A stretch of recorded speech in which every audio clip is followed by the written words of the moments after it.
जी student, अब हम इस पेपर के लॉन्ग क्वेश्चन सॉल्व करते हैं। सबसे पहले क्वेश्चन नंबर 2 है 72% have enough food for 7 days, यानी कि टोटल 72% है और उनके पास जो है वो 7 दिन के लिए फूड है। बट आफ्टर 1 डे, एक दिन उन्होंने खाना खा लिया। अब एक दिन के बाद वो क्या डिसाइड कर रहे हैं? They decided to finish the food in 3 remaining days, कि अब जो बाकी उनके पास खुराक रह गई है वो उसको 3 दिनों में ख़त्म करेंगे। या आपने याद रखना है कि 72% के लिए 7 डेज़, उनके पास 7 डेज़ की फूड है, 7 डे का फूड है।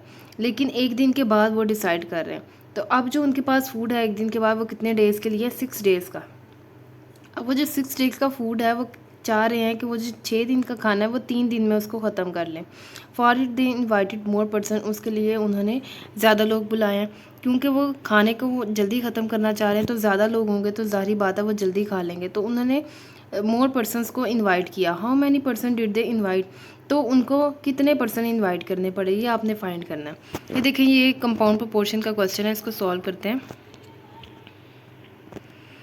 देखें, क्वेश्चन में गिवन था कि 72% है और उनके पास 7 डेज़ का खाना है।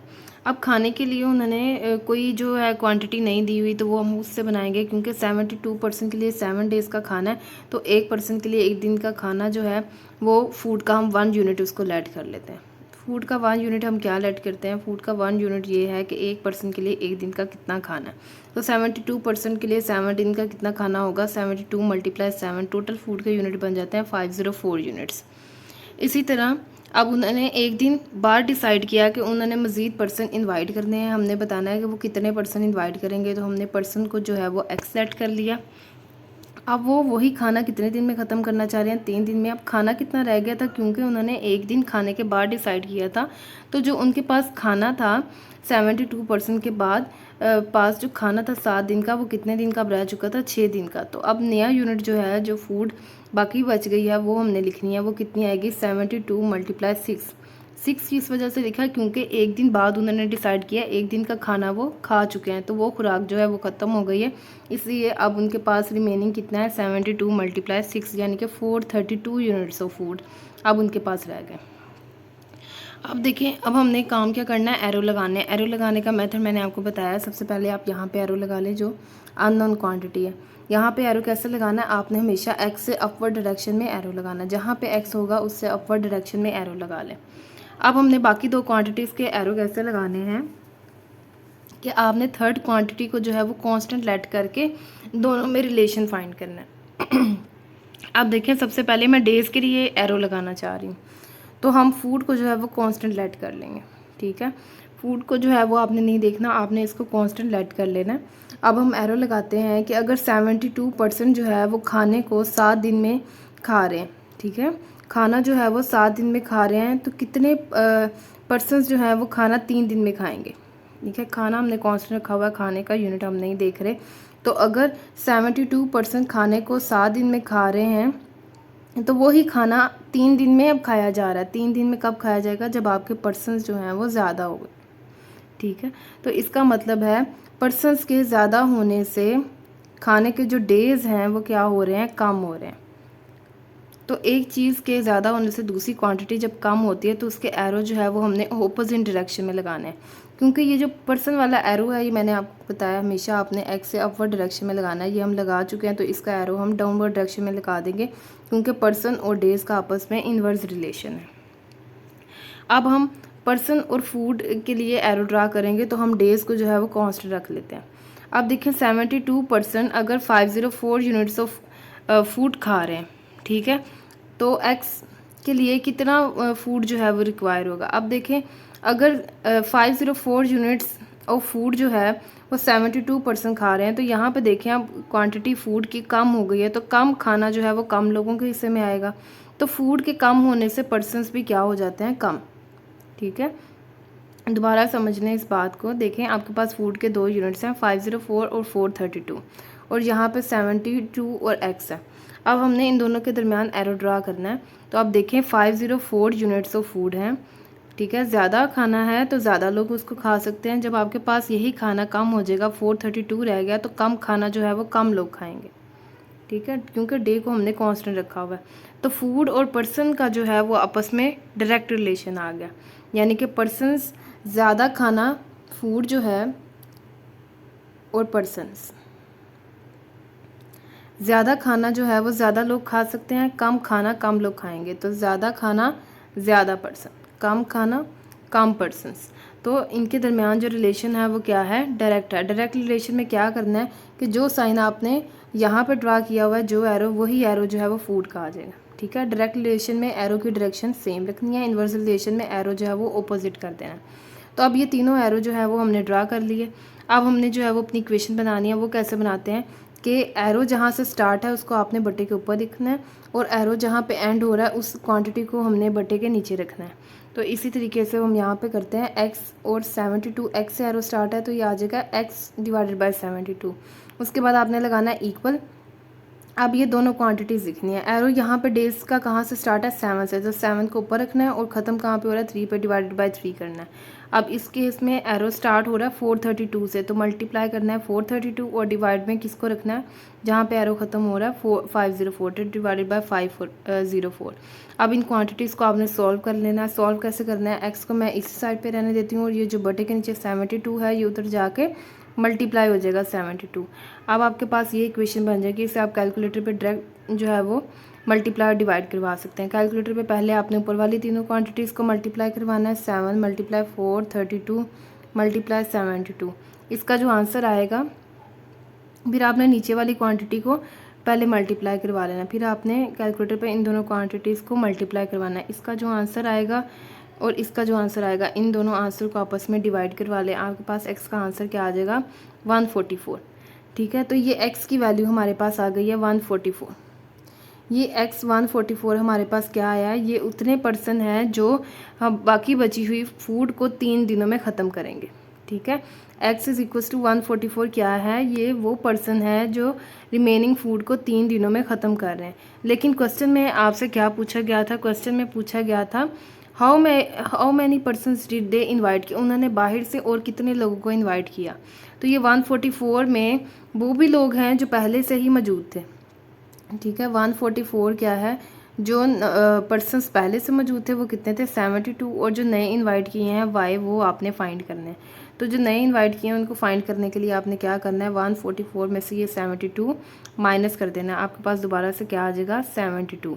तो इस क्वेश्चन का आंसर है 72, क्योंकि आपने बताना था कि कितने पर्सन उन्होंने बाहर से इनवाइट किए हैं। तो 144 जो आंसर आया है इस ये एक्स का, ये बता रहा है कि इतनी फूड जो है वो इतने दिनों में कितने लोगों ने ख़त्म की। तो 144 लोगों ने ख़त्म किया इतना खाना। अब बाहर से उन्होंने कितने बताए थे, जो पहले से 72 है इसमें से वो माइनस कर दें। ठीक है, अब नेक्स्ट क्वेश्चन की तरफ आते हैं। नेक्स्ट क्वेश्चन है आपका, the weight of 11 students selected from a college is.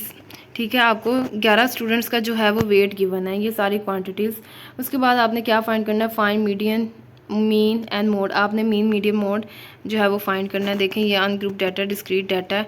इसका सिंपल फार्मूला होता है, मीन का क्या फार्मूला होता है, मीन का फार्मूला होता है summation x divided by n. ठीक है, समेशन एक्स क्या रिप्रेजेंट कर रहा है, जितनी आपके पास क्वांटिटीज़ है इन सबको ऐड करें, और एन क्या रिप्रेजेंट कर रहा है, नंबर ऑफ़ क्वांटिटीज़, टोटल कितनी क्वांटिटीज़ हैं। वो क्वेश्चन में भी बताया गया कि 11 स्टूडेंट का डाटा है, तो इसका मतलब है एन जो है वो आपके पास 11 है। आपने सबको ऐड किया, डिवाइडेड बाय 11 किया, ये हमारे पास जो है वो मीन का आंसर आ गया। ये भी आपने याद रखना है कि मीन को हम जो है वो एक्स बार से डिनोट करते हैं। उसके बाद सेकंड उन्होंने पूछा हुआ था मीडियन बताएं। मीडियन को आपने याद रखना है, मीडियन को एक्स के ऊपर ये कर ली जो बार है इससे डिनोट करते हैं। और मीडियन का क्या फॉर्मूला होता है, मीडियन होता है centre value of the data.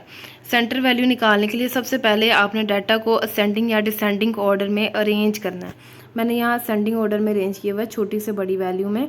तो मैंने सारा डाटा जो है वो अपना अरेंज कर लिया। अरेंज करने के बाद मीडियन का फॉर्मूला होता है, क्योंकि आपके पास n इज़ इक्वल टू 11 था, यानी कि ऑड नंबर ऑफ ऑब्जर्वेशंस है। ऑड नंबर ऑफ ऑब्जर्वेशन के लिए मीडियन का क्या फॉर्मूला होता है, मीडियन होता है n+1 divided by 2 observation.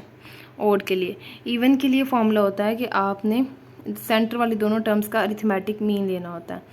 n/2 + 1 term का अरिथमेटिक मीन, ये फॉर्मूला होता है अगर आपके पास इवन नंबर ऑफ़ वैल्यूज़ है। यहाँ पे आपके पास चूँकि n जो है वो ओड नंबर है, तो आपने ये फॉर्मूला लगाना है n+1 divided by 2 term.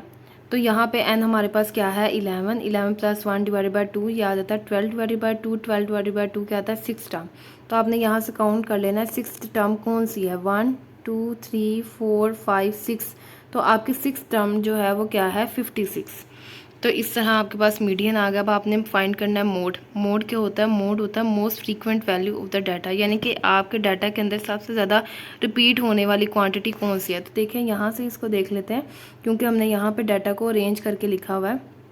41 1 times आ रहा है, 47 भी 1 टाइम्स है, 49 1 टाइम्स है, 51 भी 1 टाइम्स है, 53 भी 1 टाइम्स है, 56 1 टाइम है, 58 1 टाइम्स है, 62 देखें 1 2 एंड 3 टाइम्स है, और फिर 67 भी 1 टाइम है। इसका मतलब है ये जो 62 है ये आपके पास 3 टाइम्स जो है वो डाटा में आ रहा है, यानी कि सबसे ज़्यादा टाइम्स रिपीट हो रहा है। तो मोड जो है वो आपके पास क्या आ जाएगा, ये 62।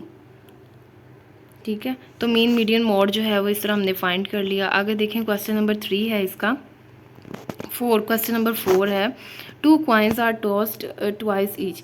2 कॉइन्स हैं जिनको आपने 2 दफ़ा टॉस किया। Find the probability that head appears on the first toss, कि पहले टॉस पे जो है वो हेड आ रहा है, and the same faces appears in the 2 tosses, और दोनों टॉसेस में आपके सेम फेसेस आ रहे हैं।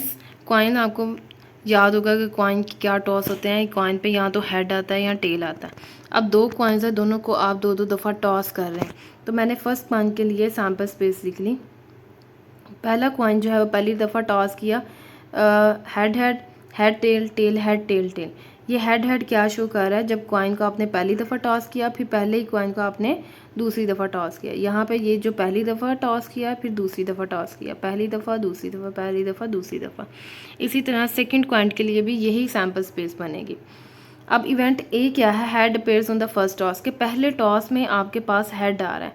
तो आप देखें ए के लिए हमने इवेंट ए के लिए जो है वो अपने सैम्पल चूज़ कर लिए हैं, कौन कौन सी क्वांटिटी आ रही है। देखें ये जो है हेड हेड और ये हेड, आप देखें इसमें ये पहला टॉस है हेड, तो पहले टॉस पे हेड आ रहा है, यहाँ पे भी पहले टॉस पे हेड आ रहा है। तो ये जो है ये हम चूज़ कर लेंगे और इनको हम रिजेक्ट कर देंगे, क्योंकि इसमें पहले टॉस में टेल आ रहा है, इसमें भी फर्स्ट टॉस में आपके पास टेल आ रहा है। तो हमारे पास इवेंट ए के कौन से एलिमेंट्स आ जाएंगे, head head and head tail.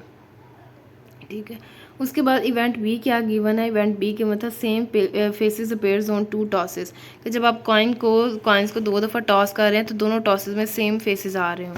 तो इसमें कौन सी सिलेक्ट हो जाएंगे, इसमें ये सिलेक्ट हो जाएगा हेड हेड, दोनों फेसेस जो हैं वो सेम है, और टेल टेल, ये इन दोनों में देखें दोनों फेसेस जो हैं वो डिफरेंट है। तो बी इवेंट हमने सिलेक्ट कर लिया head head and tail tell.